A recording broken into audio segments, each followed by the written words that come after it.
Ever wonder why 95% of leads do not convert?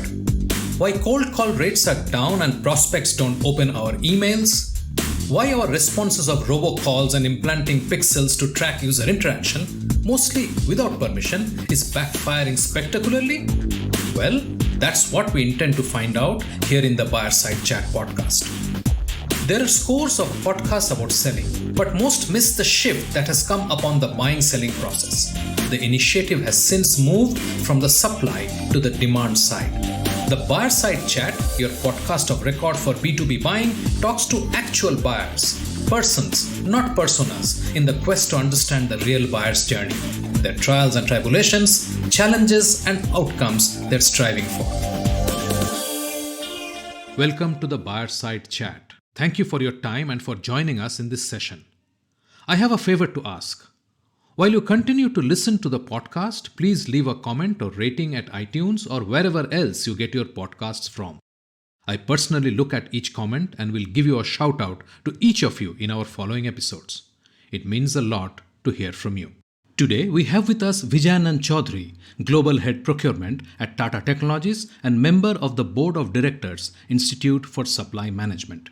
Earlier all the purchasing persons were accountant, and the accountant would have had a different career motive of growing into some other accounting area or department or whatever. But when it comes to supply chain nowadays, he wants to grow and be a chief supply chain officer and get a seat at the table, become more strategic, and even try to be a CEO one day. In such a scenario, obviously there is a community. Like there could be a community of CFOs, the community of practitioners, community of salespeople who have different sales needs, right? Similarly, the community of procurement has also evolved. Today when I speak to you, we run ISM Bangalore chapter, we run a blockchain supply chain practice chapter, we run a procurement practice chapter, and this is not only regional, it has gone to the level of collaborating across the geographies, across nations. Vijayanand is the Global Head Procurement Tata Technologies. TTL is a Tata Motors company providing engineering, R&D and consulting services to automotive and aerospace industries. He's a senior supply chain executive with 20 years of experience in brand consulting, category management, procurement outsourcing, and implementation of S2P solutions. Vijayanand has worked with varied industries like IT and ITES, retail and manufacturing, and has been adding value by improving operational efficiencies, cost optimization, and consulting in the space of procurement, SCM, and branding. In his leadership roles in companies like Tata Technologies now and in Wipro, EXL, and IBM in the past, he has displayed key strengths in digitalizing procurement and forming strong sourcing organizations. He has a passion to automate and implement complex technologies like AI, NLP, and blockchain in the domain of procurement and supply chain processes, both upstream and downstream integrations. He prefers bringing an outside-in perspective as a collaborative influence for innovations and improvements in operational efficiencies. Now, on to this interesting and insightful episode with Vijayanand Chaudhary. From the vantage point over the multiple companies and multiple industries that you have seen over the last 20 years, how do you think the buyer has evolved?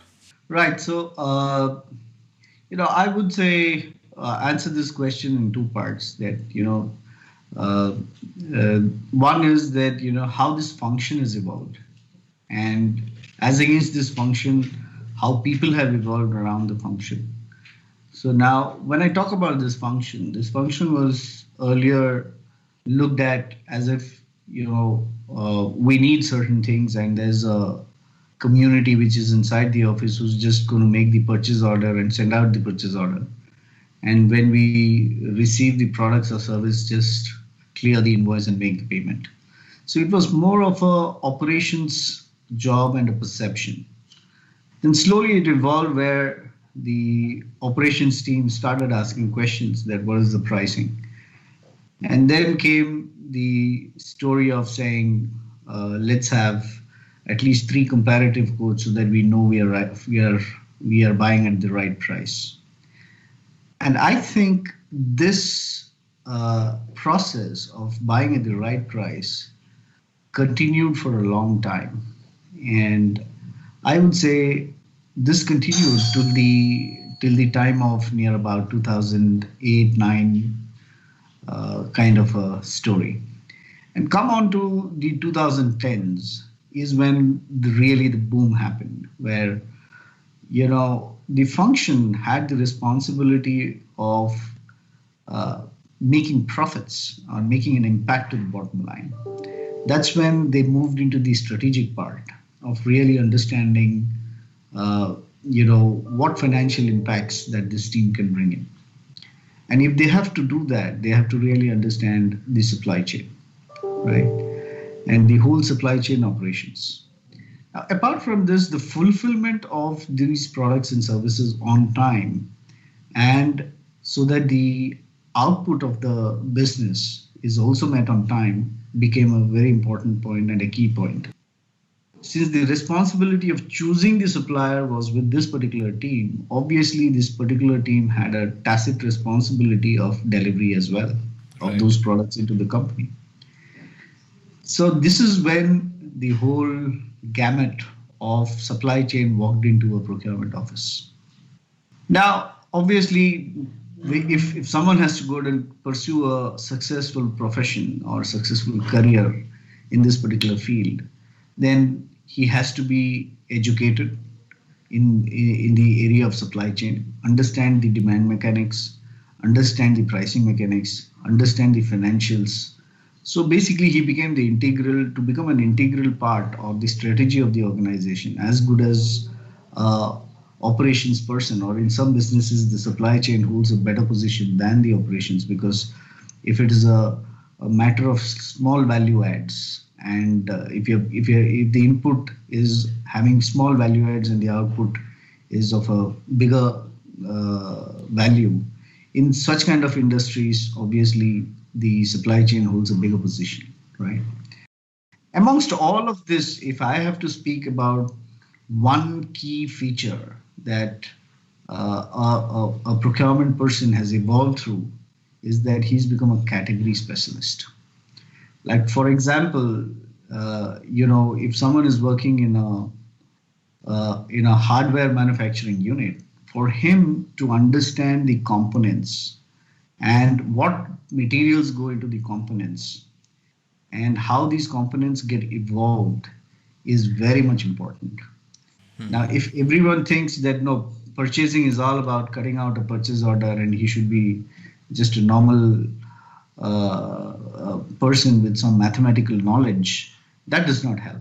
So basically, what you're saying is that from the original accounting role, Correct. it moved to a negotiation role where you are negotiating the price to a subject matter or a material expert, whatever the expertise is, which Yes. goes beyond the expertise of the line user in the organization.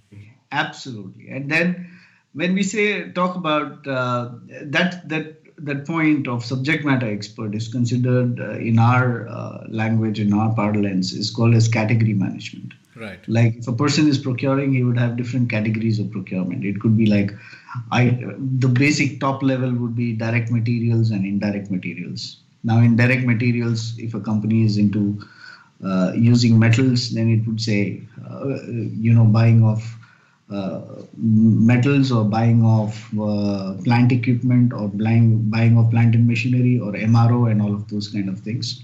And if you talk about indirect material, it would be like IT procurement, it would be like facilities and administration procurement, it could be like marketing procurement. Like, if you go to a consumer durables company, or you go to a MCG organization, there Right. you would find a lot of marketing material being bought. So obviously, when a procurement professional is involved in buying marketing, then he has to understand ATL, BTL, and Right. what goes into a marketing. Now things have gone to the extent that the purchasing guy would ask a vendor, what would be the ROI if I go ahead and collaborate with you? Right. That's the kind of talk that we do, rather than talking, okay, can you put 10 posters at the rupees of 10? Those days are gone. And I would say in the recent past, maybe like 2 3 years, uh, it was also being discussed that can the procurement profession be so strategic that it is very much important to the industry to and can the procurement person have a seat at the table, which is at the board. Yeah. And that is where the levels have gone up.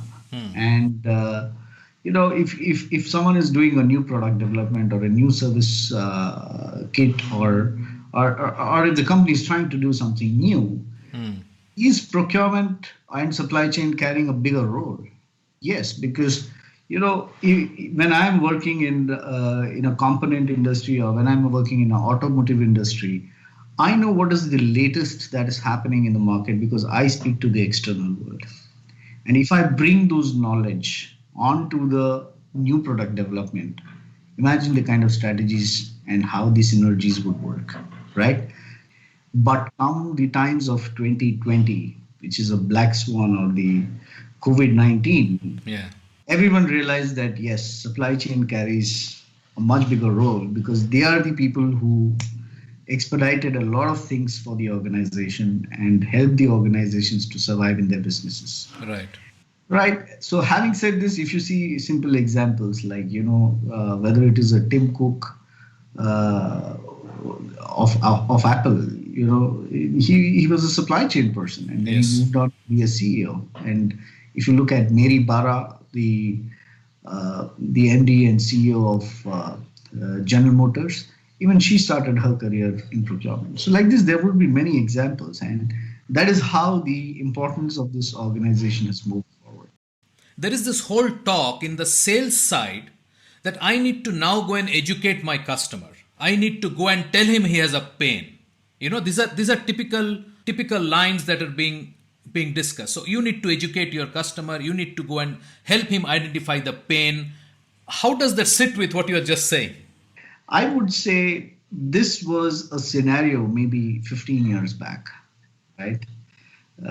Because please understand, in my whole journey where I told you that, from an accounting to negotiation to category to strategic, right? So in this whole journey, until there was negotiation, maybe you can say that the seller could have approached with a aptitude or a approach where he says that, okay, let me educate. But when he comes to a category level, I would say the category experts, maybe he's having more information than the seller, right? So I think it's all evolved now. Correct. Correct. I totally agree. What is it that the sales guys are not getting? Because obviously from what you just said, the procurement professional, the buyer has moved to the strategic level, and the sales guys are still targeting the negotiator. When we spoke about the evolution journey of a procurement professional or the supply chain, I would say even the sales has evolved. I would not say that they are missing a lot.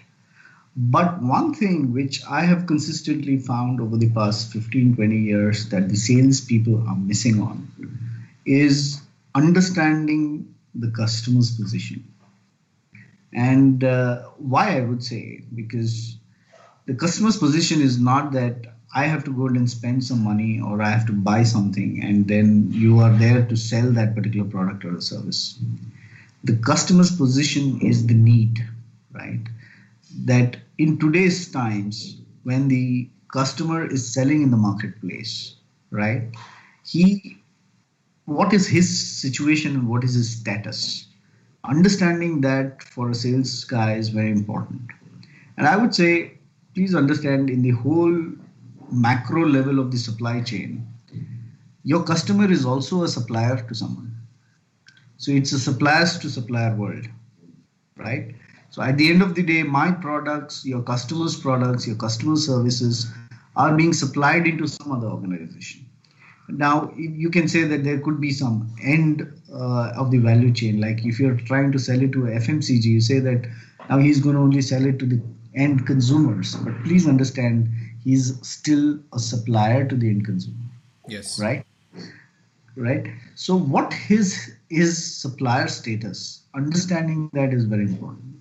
And then when you approach and empathize with the customer, that is when you will have a eyeball, or you will have a faith and trust of your customer. For example, today you read in the newspaper that XYZ company is facing ABCD issues, and their stock prices have fallen down by 10%. And it has fallen down by 10% by maybe for some reason. It could be a financial reason, it could be an operational reason, or it could be the products did not meet the expectations of the marketplace. At that point in time, if you are an indirect material supplier and you reach to him and tell him that from the next financial year my prices are going to be increased, when you walk in, you don't collect these facts and then you walk in.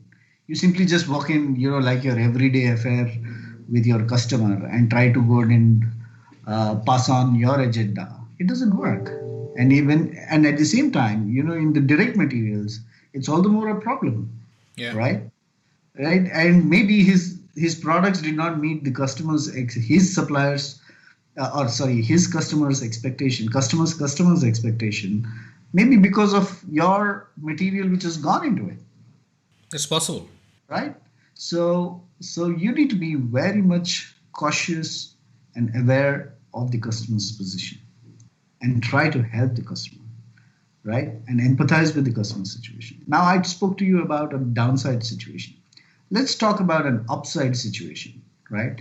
If the customer is growing and the customer has opened up large new markets, and then you walk in with your own small little idea that, can I have a 10% increase in my volume of supply, or in the whole category analysis, I must have divided that particular spend into 3 different suppliers, and you go and say that, can I increase my share of pie?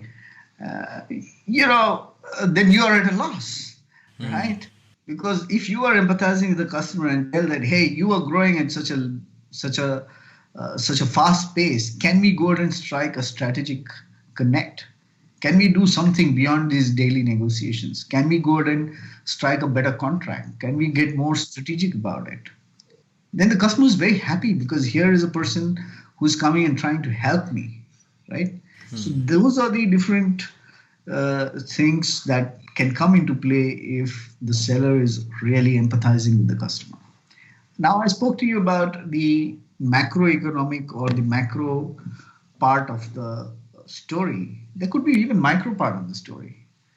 Before you reach the supply chains office, maybe it's worth time taking that who are your users of these supplies that you make, and collect some feedback about the users within the organization, that how are they feeling about what you have supplied.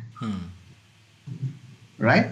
And be more empathetic about understanding how good or how bad you have been performing, and how you can change things, and then approach a supply chain officer and try to make a strategic deal at his table. So this is something which is really, really, really missing. For a good time of, even today, I would say this is missing. Why do you think that is? Is it because of the lack of access the vendors have inside the organizations, or is it because of apathy? No, I would say it's a mindset, right? I would not agree that the supplier does not have access to the organization or to the customer. I would absolutely not agree to this, because you have your customers' information which is readily available at the marketplace. And if it is a listed customer, then you have all the more information. If it is not a listed customer, when you are going and meeting your customer, make it a point to meet your users within the customer's organization. And you have been talking to unless you are a first-time customer, right? Right. Even if you're a first-time customer, and if you're able to gather information and reach to the supply chain officer's table with your information and empathize with that information, I would say then the supply chain officer will be floored. he would, I mean, that first appointment would convert into a business, right? And if you are a supplier, if you are not a first time supplier, then you ought to know. I mean, there is no point in you Yeah. claiming I don't have the information, right? True. True. So tell me, I mean, what you are talking of is that the seller has to demonstrate the strategic value they're bringing to the table, right? Yes. It's time for a short break. Vijayanand was implementing a complex network in a new international airport, and one of the vendors was falling woefully short. That's when he discovered how innovation can come from vendors and completely change the delivery process for your customers. After the break, Vijayanand narrates the story. Stay with us. You are listening to a Business Podcast Network original. Podcasting is the fastest growing content marketing opportunity which is untapped. We can help you craft your audio strategy and help leverage the wide reach and easy streaming capability that the smartphone penetration provides. It is easy, it is powerful and personal. Talk to us to find out how podcasting can help you build your brand and reach out to your targets like never before. Write to us at bpn@bizcast.in. That is bpn@bizcast.in. Business Podcast Network. Podcasts end to end. Welcome back. I'm Shubhanjan Sarkar, your host and founder of PitchLink, the buyer-seller engagement platform. Right before the break, Vijayanand started narrating how vendors can come up with ideas that not only solves a burning problem, but unleashes spectacular innovation. Let's find out. Can you recollect any buying experience that you have had which was of this nature, where a salesperson came and you saw, oh my God, this guy actually brings so much value that it will be worth pursuing a relationship with this guy? All right. So I have come across this situation many a times, I would say, and in many different organizations. And let me give you some examples or some stories around these. Okay, and I'll give you some simplistic ones and some complex ones. Sure. Okay. We were responsible for building the IT infrastructure, both passive and active, for an airport. And that airport was the Delhi International Airport. And that airport was supposed to be the marquee airport or the most modernized airport when it was being built. And it was being built during the times of Commonwealth Games. So India had a position to express to the world that we have something best in the world. Obviously, the designs and the approach was that the technology that would be deployed should be at least 10 years ahead in time, because an airport cannot change its infrastructure every day, right? Yes. So when I was trying to do that, we had to go ahead and deploy a lot of cable trays and the infrastructure there, right? And we were always failing because there were many contractors working on the site and we could not get them, right? So one fine day, I got very frustrated that, I'm not able to live up to the challenges that the delivery team is posing. And we were needing like 500, 600 kilometers of cable trays, which is made of steel, right? And the steel had a specification which was not so easy to be available in the marketplace. And when I approached many of these suppliers, I found it very difficult that how do I fulfill this? Then one of the suppliers walked in and he told, why are you so frustrated? I told, see, I need so many kilometers. Even you're supplying only 5 or 10 kilometers, but I have a requirement of 400, 500 kilometers. And when he explained his challenges, I gave it a hearing and I told, how can we resolve? How can we collaborate? And that's when he came up with a lot of ideas and solutions that how we could collaborate. And it went on to a point that, he needed our support to write to the steel industries and tell them that when they are rolling the steel, it's better that they go ahead and give one particular role to these suppliers in the marketplace. And then these suppliers will then go and buy in the marketplace and give it. So now the whole supply chain, I then found out that there are near about at least 5 or 6 organizations involved in the whole supply chain to get that particular material. Hmm. So, so then we collaborated with all of them, and all of them were very happy, starting from a steel plant to the CNC person who's bending it, and then to this guy who is doing all the kind of powder coats and then supplying it to us. And boom, we had the problem of near about 20-25 days in order to align all these guys. But from the 30th or 35th day, everything started falling on the ground, right? Ah. So all the material was at the backyard then, right? So that gave us a insight that here is how a supplier helped himself by being empathetic to us. If I take on to a very complex deal, where I was trying to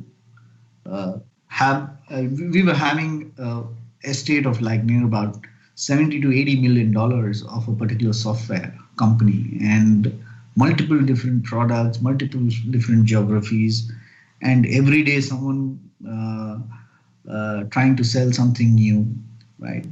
And this one common guy, he walks in, and of course he was little senior up in the hierarchy of that company, and he says, you know, this is your estate. You know, we help you in so many countries. There are so many licenses, so many utilizations, so many of them are unutilized. You're not taking full value of ourselves, and you're spending a hell lot of money. You need to. I can help you. How we can reduce this? I told, what is your interest? Because your revenue is going to go down, right? He says yes, but the point is, if I don't inform you, and if I don't help you, and if you realize this tomorrow, then we lose a big face value in this organization, and you may even replace us, Right. right? And then he took us through 3 different big large workshops, and then made us aware of various things. And then we told, oh, this is what is going on, and can we collaborate, can we optimize, can we together help each other, and can we improve? So obviously after that there were much more complex deals that were signed with this particular organization, and all of that happened in a period of 6 months, which otherwise could have taken at least 4 to 5 years, Right. and that is how strategically those sellers have improved themselves in the strategic value add of the organization, and moved ahead. If they understand where the customer is, what is the customer status, and go ahead and design a plan that addresses both the parts, their own organization as well as the customer, that would be a key winning point. And to this win-win strategy, sometimes when the seller's organization is larger than the customer, the seller's organization would come and cite a product policy or a policy document saying this is only how my product is going to work. Right at that point in time, if they really understand the customer and try to make those small little tweaks, and maybe those tweaks not only will help that customer but many other such customers at the marketplace, that is when the whole selling organizations can make a big deal with these customers. So why do you think are they inflexible? Where is this inflexibility come from? Because end of the day, if there is no sale, there is no business, right? So what is this mindset? See, the mindset is that, when the customer organizations design products, they would have certain ways of monetizing it, right? And those ways of monetizing could be harsh on certain customer, and it could be easy for some customer, right? Those monetizing areas or those usability areas, it could be not only a monetizing problem, but it also could be a usability problem. If they can really address that for the customer and win that customer, trust me, the customer might refer you to many other such customers. Correct. Correct. Right? So there could be, the moment you say that I'm little flexible or I will design something different for you, is when you're opening not only one customer, maybe you're opening a market. That's a very important point, because there was one study which showed that in B2B, referrals is one of the biggest source of business. Right. So, so more than referrals, I would say it opens up a new segment or a new market for yourself. Because it could be referrals. Obviously, customers are very happy to refer a particular organization. But at the end of it, if you try to map a similar scenario with various other customers or various other segments or industries in the marketplace, then you can see that there is an untapped market. That is where, and because, please understand, the customer who came and expressed his concerns, there would be many other customers who are not even expressing those concerns. Absolutely. And at the same time, they're not engaging with you. It's a very interesting point, because when I'm talking to, procurement heads and CIOs, I've been talking to them. One of the things that comes across is that a lot of these buying discussions are having in private chats between different CIOs and different procurement heads, where the vendor will never have an entry. Absolutely. So let me tell you that with the advent of a good amount of collaboration tools, social media, and all of it, trust me, again, this is another point of evolution which I would like to mention, that earlier all the purchasing persons were accountant, and the accountant would have had a different career motive of growing into some other accounting area or department or whatever. But when it comes to supply chain nowadays, he wants to grow and be a chief supply chain officer and get a seat at the table, become more strategic, and even try to be a CEO one day, right? In such a scenario, obviously there is a community. Like there could be a community of CFOs, a community of practitioners, community of salespeople who have different sales meets, right? Similarly, the community of procurement has also evolved. Right. Today, when I speak to you, we run ISM Bangalore chapter, we run a blockchain supply chain practice chapter, we run a procurement practice chapter. And this is not only regional; it has gone to the level of collaborating across the geographies, across nations. Today, if you see, I'm in groups of buyers or sourcing platforms of Bangladesh, of Southeast Asia. And I'm part of the group of Electronic Component Buyers Association, right? So obviously, and the best part is that no one is compromising on the ethics of it. There was a time when there should be a data regulation that I would not share my price. It's confidential. This, that. Now people don't even talk about it. Yeah. They know how to be responsibly participate in these forums. And today, if I need a particular equipment and I go and post it, hey, I'm looking for this equipment, there would be some 20 supplier advisories coming in, right? And obviously, in these forums, the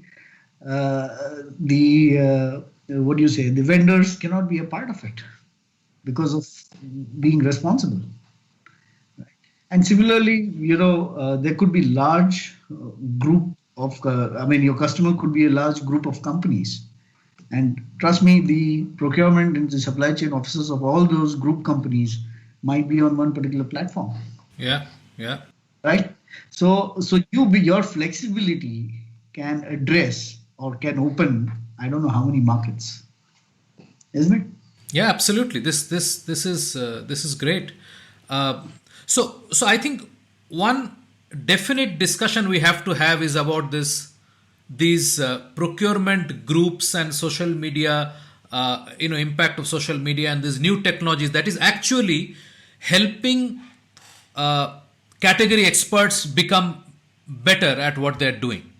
Absolutely. Right? And I call them as they become category killers. Absolutely. Right? Yeah. When I'm looking to hire, and I tell my HR brings a lot of profiles. I said, I don't want these. I say that, I need a category expert in staffing. I need a category expert in IT or hardware or software. And then they now know now that when they interview or they do their first rounds of interview, they ask a lot of questions about the category. They don't ask what is the process of procurement or how to give a purchase order. They don't ask those questions. True, true, true. So, do you see a possibility of a common platform where vendors and procurement experts can both sort of start creating a social dialogue? Yeah, I absolutely see, and I have always wanted to have such platforms. Okay, and at this point, I will try to introduce two other things. One is that, trust me, all the operations activities of procurement are going to be automated. The robots, the automatic AI, ML, and NLP. I myself am designing many of them for the procurement operations, and all that will get automated. The only competency or skill that will live within the procurement is the category expertise and then the strategy, right? So when this is there, if the sellers organization can organize certain ways and collaborative events of going ahead and telling that how their offerings are impacting a particular segment, then I think there is a point where we can really meet there and understand. And at the same time, if many product companies do that, they organize a symposia where they call all the customers of a particular segment and ask them to present on certain problem statements or certain evolutions or certain developments, and then at that point they can collect a lot of information that would be really helpful for them. But at the end of the day, they should tend to refrain from doing an event where they're just passing on the business cards. Yeah, yeah. So, and trust me, such events, while they're attended by some people from the customers organization, I would say decision makers would be only 5%. True. 95% of the decision makers don't love to be involved there. And what would attract them to come to such forums, the decision makers? Yeah, so when I say decision makers, then when you go and have a different kind of a forum where you say, for example, maybe an automotive component manufacturing company, to give a very hypothetical example, Sure. right? If they conduct a forum where there could be a situation where they say that what's happening in the electrical vehicle scenario, and they call up the decision makers of the customer and say that there would be some experts who would come and speak about these platforms, and then you understand, and then you can see that where your components really fit in. Right. So obviously, for the decision makers, it has to be a strategic value add. For the practitioners, it has to be a tactical value add. So Absolutely. Depending upon who your audience is, if you Right. bring that information and that knowledge, you will see participation. That's what you're saying. The Buyer Site Chat is brought to you by PitchLink, the buyer-seller engagement platform. PitchLink enables high-quality interactions between buyers and sellers through presentation and discussion modules. Sellers create personalized sales presentations and reach out to prospects through a non-intrusive, buyer-qualified engagement. PitchLink requires no installation or download and holds the entire repository of sales collaterals and buyer-seller conversation. Talk to us to know more about how you can engage with customers without intrusion. Call us on 650-847-5884. That is 650-847-5884. Great. So I think that's great, Vijayanand. I'm so glad that we managed to have this chat, and I will, I really enjoyed it, and thanks for bringing in so much depth to this discussion, because I think that's really what is missing from the discourse. Okay, great. Thank you so much. I really loved this chat, and see you again. See you. Thank you. Bye-bye. We have a fantastic lineup over the next couple of episodes featuring Ganesh Shenbagaraman, partner Winning by Design, and Nico Bach, founder of Digital Procurement Now and ex-Digital Procurement Senior Director of Procter & Gamble, with conversations unraveling in depth how the real buyers buy. Stay tuned. The Buyer Side Chat is brought to you by PitchLink, the buyer-seller engagement platform, and is a Bizcast original production. Thank you for being with us today on the Buyer Side Chat. This is the podcast of record for the buyer side journey. And those who know, that's the journey that matters. We hope this conversation helped you with insights that you can go and apply right now to your own value transaction process. See you in the next episode of the Buyer Side Chat.